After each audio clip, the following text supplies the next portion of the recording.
2026 নিৰ্বাচনলৈ সাজু অখিল গগৈ সাজু ৰাইজৰ দল কিমান সংখ্যক সমষ্টিত প্ৰতিদ্বন্দ্বিতা কৰিব ৰাইজৰ দলে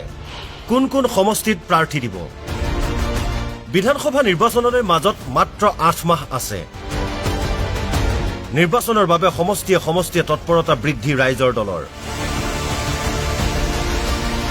দলটোৰ নেতা অখিল গগৈৰ ভাষ্য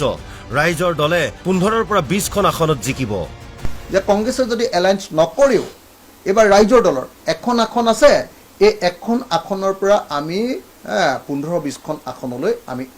উত্তীৰ্ণ হ'ম আপোনালোকে চাই থাকক মই এটা কথা জানো যে এবাৰ 2026 চনত ৰাইজৰ দলৰ আসন বাঢ়িব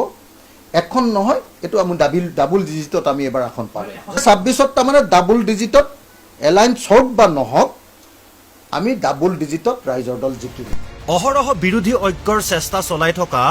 অখিল গগৈৰ এই কথা তাৎপৰ্যপূৰ্ণ কংগ্ৰেছৰ সৈতে মিত্ৰতা হওক বা নহওক ৰাইজৰ দলে বিধানসভা নিৰ্বাচনলৈ প্ৰস্তুতি চলাইছে ৰাইজৰ দলে 126টা বিধানসভা সমষ্টিৰ ভিতৰত কিমান সংখ্যক আসনত প্ৰতিদ্বন্দ্বিতা কৰিব তাক লৈ সিদ্ধান্ত গ্ৰহণ কৰিছে আৰু সেই অনুসৰি নিৰ্দিষ্ট সমষ্টি বাছনি কৰি সমষ্টিসমূহত নিৰ্বাচনী তৎপৰতা বৃদ্ধি কৰিছে এই সমষ্টিসমূহত ৰাইজৰ দলৰ তৎপৰতা নিশ্চিতভাৱে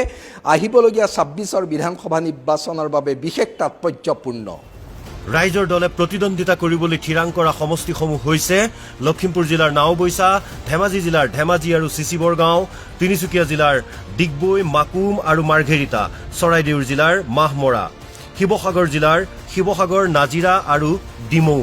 যোৰহাট জিলাৰ মৰিয়নি আৰু টিয়ক গোলাঘাট জিলাৰ সৰুপথাৰ নগাঁও জিলাৰ বৰহমপুৰ ঢিং আৰু ৰূপহী শোণিতপুৰ জিলাৰ বৰচলা দৰং জিলাৰ মঙলদৈ আৰু দলগাঁও কামৰূপ মেট্ৰ জিলাৰ দিছপুৰ কামৰূপ গ্ৰাম্য জিলাৰ সমৰীয়া বৰপেটা জিলাৰ চেঙা মন্দিয়া আৰু পাকাবেতবাৰী গোৱালপাৰা জিলাৰ পূব গোৱালপাৰা ধুবুৰী জিলাৰ গৌৰীপুৰ বিলাসীপাৰা বীৰসিং জৰুৱা আৰু গোলকগঞ্জ হাইলাকান্দি জিলাৰ আলগাপুৰ কাটলিচেৰা আৰু উত্তৰ কৰিমগঞ্জ কাছাৰ জিলাৰ সোণাই আৰু উদাৰবন্দ মিত্ৰতা নহলে এই সমষ্টিসমূহত প্ৰতিদ্বন্দ্বিতা কৰিবলৈ সম্পূৰ্ণ সাজু হৈছে ৰাইজৰ দল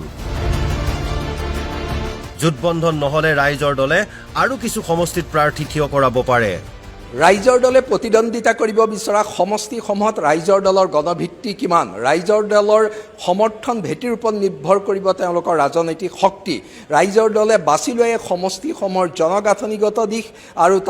তাৰ লগতে মতাদৰ্শগত দিশৰ ফালৰ পৰা ৰাইজৰ দলৰ সমৰ্থন কোন সমষ্টিত কিমান আছে সেয়া নিতান্তই বিচাৰ্যৰ বিষয় প্ৰতিদ্বন্দ্বিতা কৰিব বিচৰা উজনি অসমৰ সমষ্টিকেইটাত ৰাইজৰ দলৰ ভেটি আছে কৃষক মুক্তি সংগ্ৰাম সমিতিৰ দিনৰ পৰাই পৰম্পৰাগত সমৰ্থন ভেটি আছে এককভাৱে জয়ী হোৱাৰ সক্ষমতা নাথাকিব পাৰে কিন্তু নিৰ্বাচনী ফলাফলত প্ৰভাৱ পেলাব মধ্য অসম আৰু নামনি অসমৰ সংখ্যালঘু প্ৰধান সমষ্টিকেইটাত ৰাইজৰ দলৰ গণভিত্তি কিমান শক্তিশালী ধৰ্মীয় সংখ্যালঘু সমষ্টিকেইটাত ৰাইজৰ দলৰ সাংগঠনিক শক্তি আছে